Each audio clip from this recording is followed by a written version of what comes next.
Bien le bonjour, bienvenue. Aujourd'hui, comme tous les dimanches, on se retrouve pour notre thread d'horreur. Je vous ai dégoté 3 histoires paranormales que vous m'avez gentiment envoyées à cette adresse mail-là. Je suis en train de les lire petit à petit, ça prend du temps parce que j'en ai reçu des milliers, mais ne vous inquiétez pas, je les lis toutes. J'en ai choisi 3. Comment vous dire ? Bon courage. Allez, perdons pas plus de temps, c'est parti pour la première histoire. Père Castor, raconte-nous une histoire.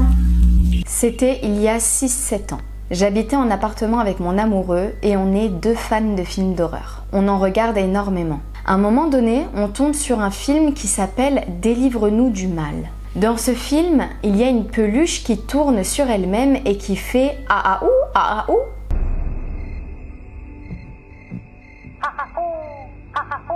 Et ce truc m'a marqué. Mon chéri me dit à un moment, tu vas revenir à l'appartement et je vais te faire ce bruit pour te faire peur.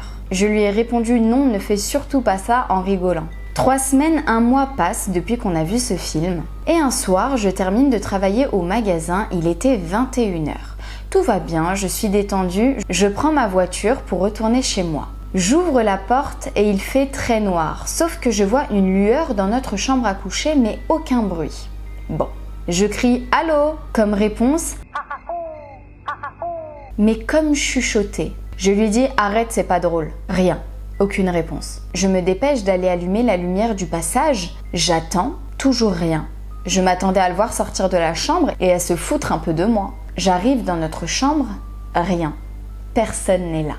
Je me rends compte qu'il fait complètement noir dans la pièce. Qu'il n'y avait plus du tout la lueur que j'avais vue en arrivant. Je le cherche. Je panique un peu. Je passe devant la pièce où on avait notre collection de films d'horreur et là j'entends derrière moi, près de mon oreille, une voix d'homme dire mon surnom. Je sursaute, je me retourne rapidement pour dire à quel point mon chéri était con. Et là, personne.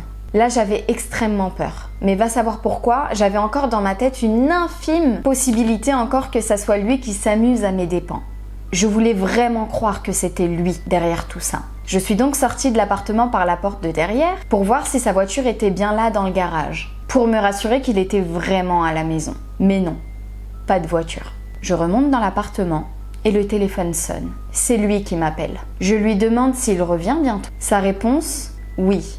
Mais ça va toi ? T'as l'air bizarre. Je lui réponds que oui, ça va, mais qu'il devrait faire vite parce que j'ai quelque chose à lui raconter. On raccroche, j'appelle ma sœur, je lui raconte tout totalement terrorisée. Je vais sur le balcon et je pleure de panique, je suis inarrêtable jusqu'à ce que mon chéri arrive. Évidemment, à son retour, plus rien. Mais il m'a cru, Dieu merci. Ça fait 5 ans maintenant qu'on a déménagé et je me demande toujours qu'est-ce qui s'est passé ce soir-là et qui a fait ce bruit. Ma phobie. Non, vraiment. Le jour. Mais non, faut même pas que ça m'arrive parce que comment t'as pu rester dans l'appartement, ma chérie ? Mais tu es tellement courageuse. Mais c'est fou ! Et en plus, après, t'entends ton surnom qu'on t'a chuchoté à l'oreille. Genre, non. Tu as un courage. En tout cas, moi je pense que c'est un djinn qui a voulu te faire peur parce que eux, leur énergie, ils la prennent de notre peur. Et je pense que le jour où tu as regardé ce film d'horreur, parce que quand on regarde des films d'horreur, forcément on attire tout ce qui est mauvais esprit. Et du coup, il t'a entendu dire à ton chéri que ce bruit-là de cette poupée t'a marqué. Et que ton chéri, quand il t'a dit « je vais te le refaire », sûrement le djinn a retenu et s'est dit qu'il allait te faire peur parce qu'il savait que tu allais avoir peur. Moi, c'est ce que je pense. Après, peut-être que je suis complètement à l'ouest. Je vais pas vous mentir, je n'ai pas la science infuse, hein, personne ne l'a. Imaginez ça vous arrive. Non. En tout cas, merci beaucoup pour ton histoire. Ça m'a fait énormément flipper. Passons maintenant à la deuxième histoire. Père Castor, raconte-nous une histoire. Alors voilà, il y a de ça maintenant plusieurs années, environ 5 ans, j'ai fait un cauchemar horrible. j'appelle ça un cauchemar, mais clairement j'ai vécu la scène car mon corps dormait, mais pas mon esprit. Il faut savoir que je suis de base une personne qui fait très peu de cauchemars. Mais cette nuit-là, j'étais dans ma chambre avec ma famille et l'ambiance était très angoissante. Je ne comprenais pas pourquoi. C'est là que je me suis rendu compte que sur les murs de ma chambre, il y avait des cadres avec des photos de ma famille, mais en les fixant, je voyais que l'intérieur des cadres se modifiait en laissant apparaître le nom d'Allah partout.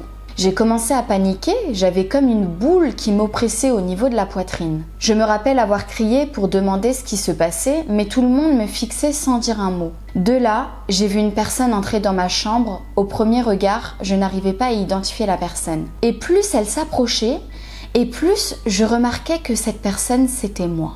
C'est dur à expliquer, mais c'est comme si j'avais mon double en face de moi. J'ai remarqué que cette personne, je dirais même créature, avait une poupée dans les mains. Et elle me l'attendait. Mais moi, tellement paniquée parce que je voyais et étais en train de vivre, je suis restée tétanisée. À un moment, cette créature m'a donné de force la poupée et s'est mis à parler, mais aucun son ne sortait de sa bouche. Et pourtant, il y avait comme un bruit sourd autour de nous. De là, je commençais à avoir terriblement peur et j'ai crié « Mais je n'en veux pas de ta poupée !» et je l'ai jetée au sol. À partir de ce moment-là, un silence s'est abattu. La créature me regardait avec un regard choqué et s'est mise à courir dans mon couloir. Je l'ai suivie, mais il n'y avait plus personne. Puis, j'ai entendu une voix derrière moi. En me retournant, j'ai vu cette créature qui était devenue une ombre, un nuage de fumée noire, accroché dans un coin en haut de mon mur. Et c'est là que j'ai entendu une voix très grave me dire « Repens-toi, car à 32 ans, tu mourras. » Et cette ombre a tout d'un coup disparu. Expliqué de cette manière, ça peut paraître faux et inspiré d'un film d'horreur, mais je jure devant Dieu que tout est réel. Comme j'ai dit plus haut, je n'étais pas du genre à faire des cauchemars, mais depuis cette nuit, tout a basculé. Je ne fais plus que des cauchemars où je peux entendre du Coran, où je vois des femmes me souhaitant la mort et me jetant des sorts. Des cauchemars où je vois mes proches mourir un par un, etc. Aujourd'hui, j'ai 21 ans. Et plus je vieillis, et plus la situation s'aggrave. Il y a des moments où ça devient tellement compliqué que je n'arrive plus à dormir pendant des semaines. J'ai raconté tout cela depuis peu à mon fiancé et il m'a directement conseillé de faire une ruqya. Ruqya, je vous avais dit, c'est un exorcisme. Mais bizarrement, même si je vis cette situation très mal, je refuse à chaque fois de la faire, mais je ne sais pour quelle raison.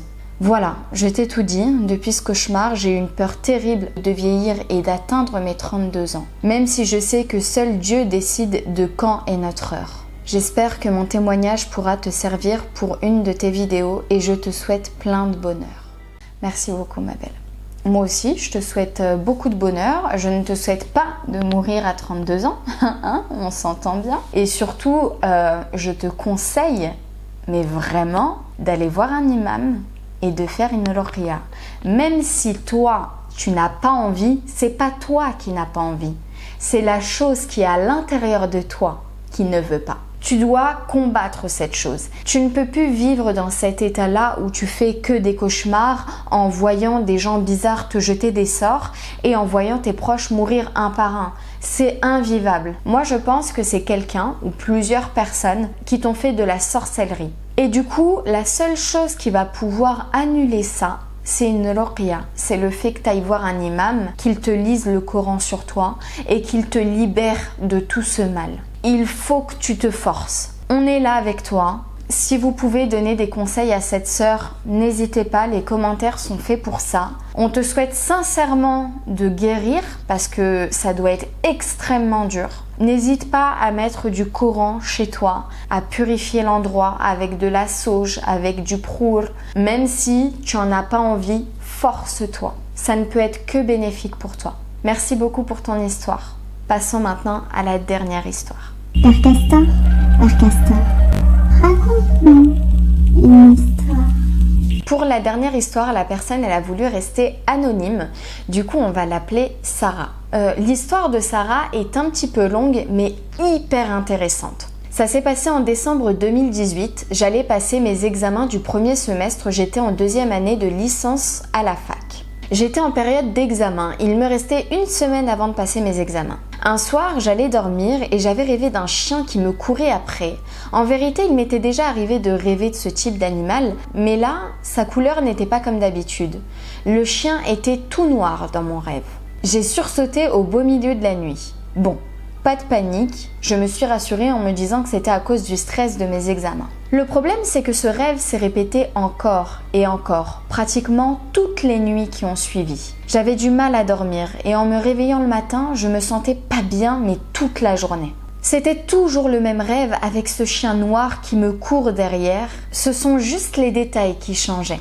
Une fois, il me mordait et je saignais. Une autre fois, il m'aboyait dessus et il y avait toute une meute de chiens noirs qui me couraient après.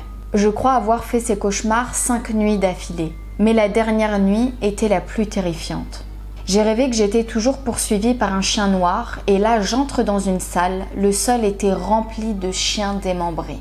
Il y avait du sang partout. À vrai dire, je me souviens pas très bien de la couleur des chiens, il y en avait tellement. Cette nuit-là, j'ai flippé à mort. J'avais grave du mal à me rendormir. Je me suis rassurée en me disant que c'était sûrement à cause de mes examens. J'étais bourrée d'ondes négatives dans ma tête qui font que je rêve de ça. Au fond de moi, je sentais que ces explications ne tenaient pas la route. Parce que de 1, avant d'aller à la fac, j'ai passé le concours de médecine. Je stressais beaucoup plus, mais je n'avais fait aucun rêve de chien noir qui me mordait. Et de 2, c'est la première fois que je rêve d'un chien de couleur noire plusieurs nuits d'affilée. Je n'en ai pas parlé à ma mère car j'avais peur qu'elle me prenne pour une folle. J'ai gardé ça pour moi. La semaine qui avait suivi, je ne faisais plus de rêves de chien noir. Mais je me réveillais souvent apeurée au beau milieu de la nuit. Je me sentais pas bien dans ma chambre depuis quelque temps et bien avant de faire ces cauchemars, il m'arrivait parfois de me sentir observée. Et la semaine qui suit, j'ai refait un cauchemar. Je dors tranquillement, je commence à rêver de moi, j'avais les yeux ouverts mais j'étais allongée dans mon lit. Et puis tout d'un coup, je vois la porte s'ouvrir devant moi et une silhouette noire se dessine. C'était une personne, mais je ne voyais que sa silhouette en noir, car toutes les lumières étaient éteintes et tout le monde dormait. Cette personne avait les cheveux longs et noirs. Elle n'a pas essayé de communiquer avec moi. Elle s'est assise sur ma poitrine et a tenté de m'étrangler. Je me réveille soudainement paralysée. Et à mon réveil, je sentais encore son poids sur ma poitrine. J'avais du mal à respirer.